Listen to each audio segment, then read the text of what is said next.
मैं Indresh Kumar, zonal president, railway employ welfare association, सह मुख्य संरक्षक राष्ट्रीय दिव्यांग कल्याण एसोसिएशन,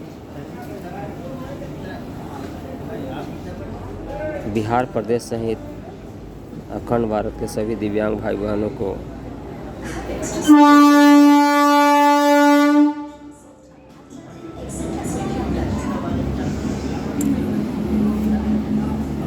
आज मैं एक बहुत ही महत्वपूर्ण तथ्य को लेकर के आपके समक्ष उपस्थित हुआ हूँ, जिसके संबंध में अभी तक कोई चर्चा हुई नहीं, किसी का ध्यान उस तरफ नहीं गया। और जिन्हें पता है वो हमारा ध्यान, हम सभी भाई बहनों का ध्यान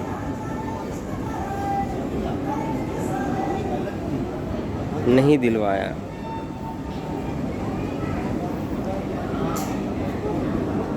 हम समझ रहे हैं, जान रहे हैं कि बिहार प्रदेश का अखंड भारत में हमारे दिव्यांग भाई बहनों की स्थिति दिन प्रतिदिन बद से बदतर होती जा रही है। बदहाल स्थिति में उनको जीना पड़ रहा है। पेट में खाने के लिए दाना नहीं, रहने के लिए छत नहीं, किसी भी प्रकार से जिंदा है जिसका कोई मूल्य नहीं है। और समाज में ऐसे भाई बहनों का कोई अस्तित्व नहीं दिया जाता है, न ही दिया जा रहा है।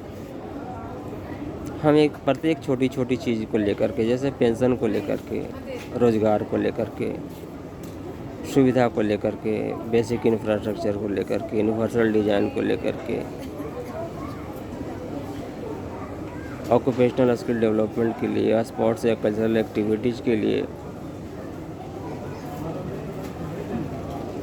हम लोग लाखों की तादाद में एक जगह इकट्ठा होते हैं। मान लिया कि पेंशन की मुद्दा ही बना हुआ है कि 400 रुपया सिर्फ पेंशन मिलता है, तो इसका दोषी कौन है?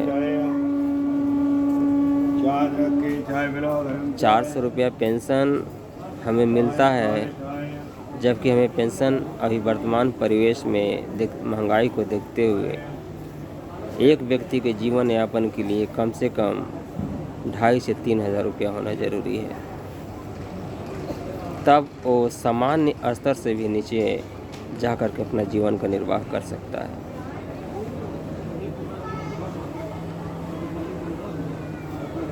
आप लोगों ने देखा होगा या पढ़ा होगा, निःशक्त अधिनियम 2016 की धारा 60 के तहत स्टेट लेवल और सेंट्रल लेवल पर एडवाइजरी बोर्ड की गठन किया गया है।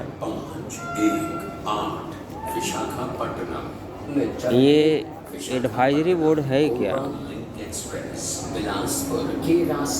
आखिर एडवाइजरी बोर्ड का कॉन्स्टिट्यूशन किस उद्देश्य से किया गया? जब दिव्यांगों के लिए एडवाइजरी बोर्ड का गठन किया गया है तो साफ जाहिर होता है, इससे स्पष्ट होता है कि एडवाइजरी बोर्ड जो होता है वो दिव्यांग के जीवन के प्रत्येक क्षेत्रों से जुड़ी समस्याओं के समाधान के लिए अनुशंसा कर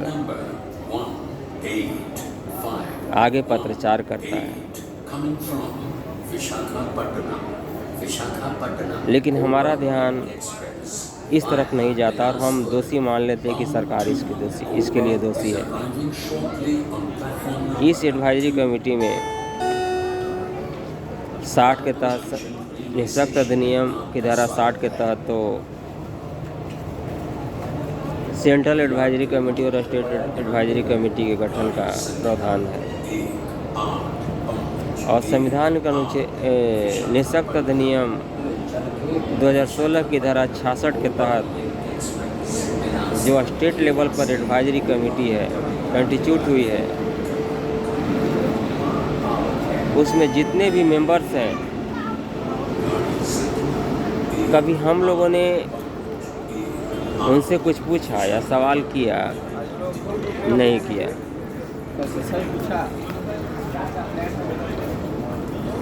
ये सबको पता होना चाहिए कि दिव्यांगता के क्षेत्र में कार्य करने वाले 5 दिव्यांग जिसे विशेष जानकारी हो, जो एक्सपर्ट होते हैं, उन लोगों को भी राज्य सरकार के द्वारा नामित कर इसे एडवाइजरी बोर्ड में रखा जाता है।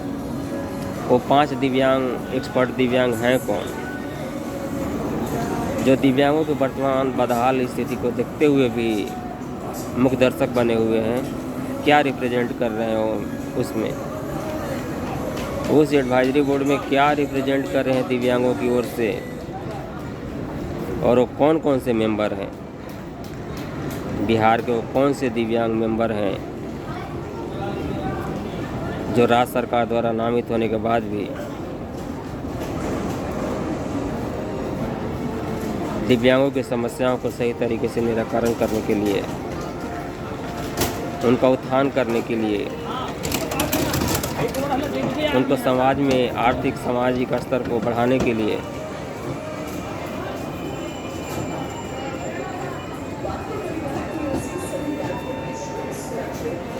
कुछ कर नहीं रहे।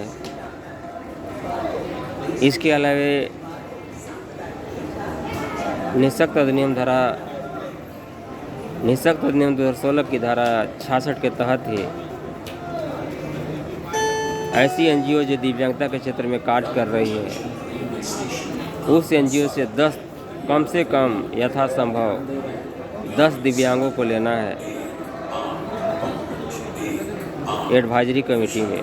राज्य सरकार नामित करती है, जिसमें से एक महिला सदस्य और SC/ST के सदस्य हमारे भाई बहन होते हैं। वो कौन है दिव्यांग? ये 10 कौन है दिव्यांग जो कभी दिव्यांग के हित में नहीं सोचा?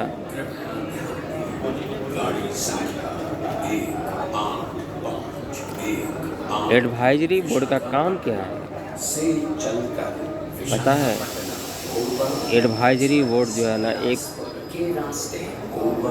परामर्शदात्री समिति होती है, जो इसको इसलिए कंस्टिट्यूट किया गया है कि दिव्यांग से जुड़े प्रत्येक प्रकार के समस्याओं को सही तरीके से निराकरण के लिए ये अपना अनुमोदन दें, अपना परामर्श दें। जो नियम दिव्यांग के किसी विकास क्षेत्र में अवरोध पैदा कर रहा है, उस नियम में बदलाव करें।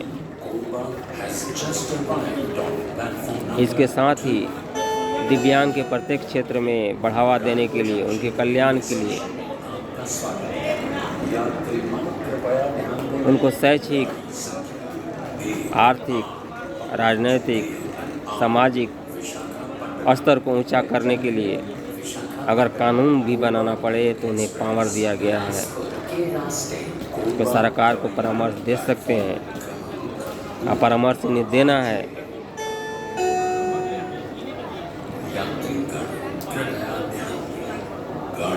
लेकिन हम लोग भ्रमित हो रहे हैं और हमें भ्रमित किया जा रहा है।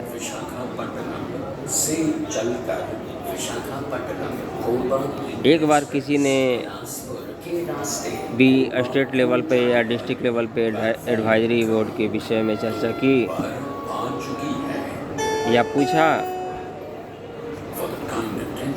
कि प्रत्येक ज़िले में जो एडवाइजरी बोर्ड का गठन हुआ है, उसमें कौन कौन दिव्यांग है, जो दिव्यांग होकर कभी दिव्यांग की समस्या को नहीं समझ रहे। स्टेट लेवल में कौन कौन से दिव्यांग हैं जो स्टेट लेवल एडवाइजरी बोर्ड में राज्य सरकार द्वारा नामित किए हुए हैं और दिव्यांगों की भला नहीं सोच रहे हैं।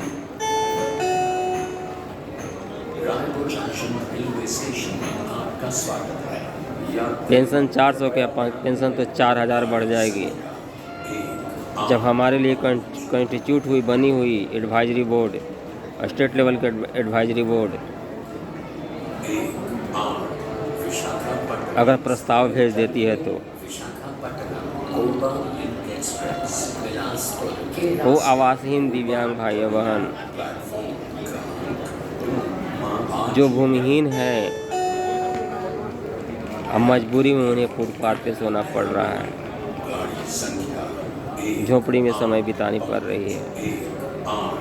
सुबह में खाना खाए तो शाम को सोचना पड़ता है, शाम को खाना खाए तो सुबह के लिए सोचना पड़ता है।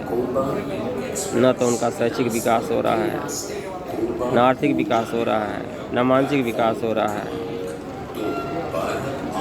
बल्कि न सिर्फ समाज से उन्हें प्रताड़ना मिल रही है, अपितु सरकारी परिवेश में जाने के बाद भी उनको नज़रअंदाज किया जा रहा है, उनकी समस्याओं को नज़रअंदाज किया जा रहा है, बल्कि उनके अंदर एक भय पैदा कर दिया जा रहा है।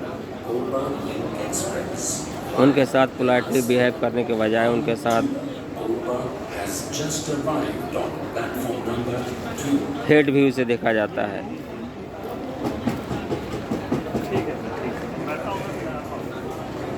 इसलिए मैं सभी भाई बहनों से ये हाथ जोड़ करके प्रार्थना करता हूँ कि कोई भी रैली, कोई भी जुलूस लाखों लाख संख्या की तादाद में निकालने से पहले आप उस जगह हथौड़ा मारें, आप उस जगह प्रहार करें जो हमारे अवरोध, हमारे जीवन में हर प्रकार के विकास, हमारे कल्याण में अवरोध बना हुआ है और नहीं चाहता है कि हम आगे बढ़ें।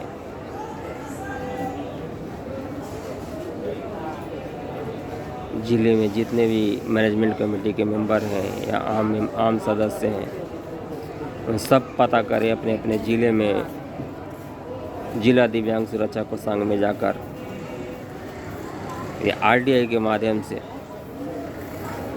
कि डिस्ट्रिक्ट लेवल पर जो एडवाइजरी बोर्ड का गठन हुआ है, इसमें कौन कौन सा दिव्यांग हैं, वो किस NGO से जुड़े हैं, NGO का पंजीकरण संख्या क्या है, और वो दिव्यांग का पूरा विवरण मांगिए।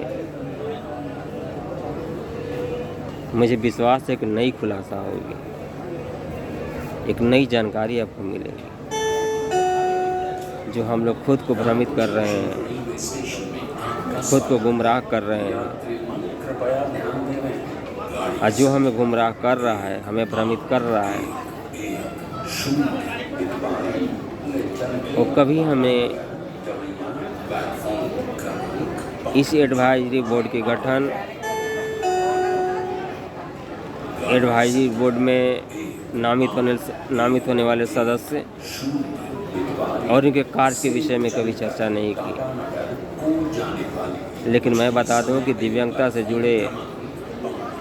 के जीवन से जुड़े प्रत्येक पहलू, प्रत्येक समस्या के निवारण के लिए, विकास के लिए, कल्याण के लिए, सुरक्षा संरक्षा के लिए, प्रताड़ना शोषण से सुरक्षा के लिए हमारे लिए एडवाइजरी कमेटी बनी है, जो डिस्ट्रिक्ट लेवल और स्टेट लेवल दोनों लेवल पर काम कर रही है, और उसमें नामित होने वाला दिव्यांग शून्य है।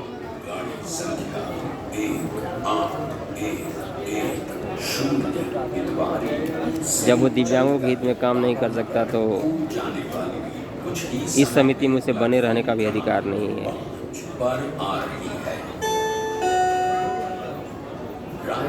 इसलिए जानिए, जिस माध्यम से जानना है जानिए आप, और उस व्यक्ति से पूछिए, उस दिव्यांग से पूछिए, भले ही हमारा भाई हो, लेकिन भाई होने का मतलब ये नहीं कि अपने ही भाई और अपनी ही बहन के पीछे हो।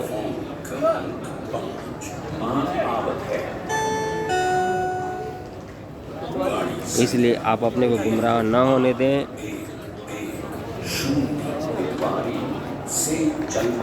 और निःशक्त अधिनियम की धारा 60 से लेकर के धारा 83 तक जो है ना, इसकी अध्ययन जरूर करें। इससे बहुत सारी चीज़ें आपकी समझ में आएगी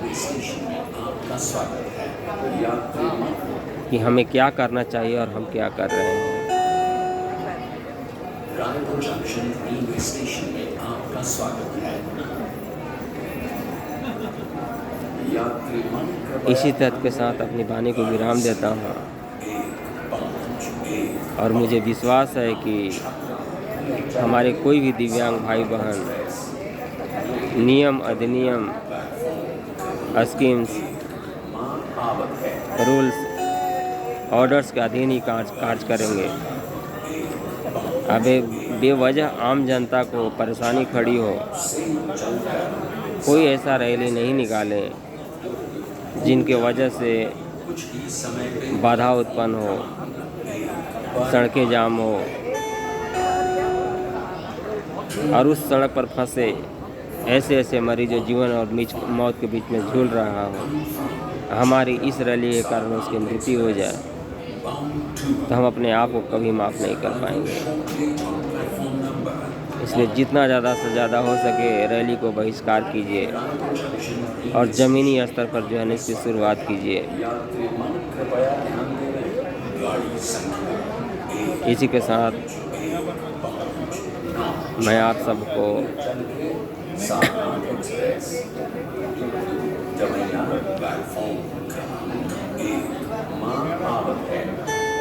सुख शांति समृद्धि यश गौरव आपके जीवन में बना रहे, इसके लिए मैं ईश्वर से प्रार्थना करता हूँ। हमारे सभी भाई बहन आत्मनिर्भर बने, किसी की मुहताज न बने। भगवान ईश्वर उन्हें आत्मबल दे, आत्मविश्वास बढ़ाए, इसके लिए मैं ईश्वर से प्रार्थना करता हूँ। आपका अपना भाई इंद्रेश कुमार। जय हिंद, जय भारत, जय विज्ञान।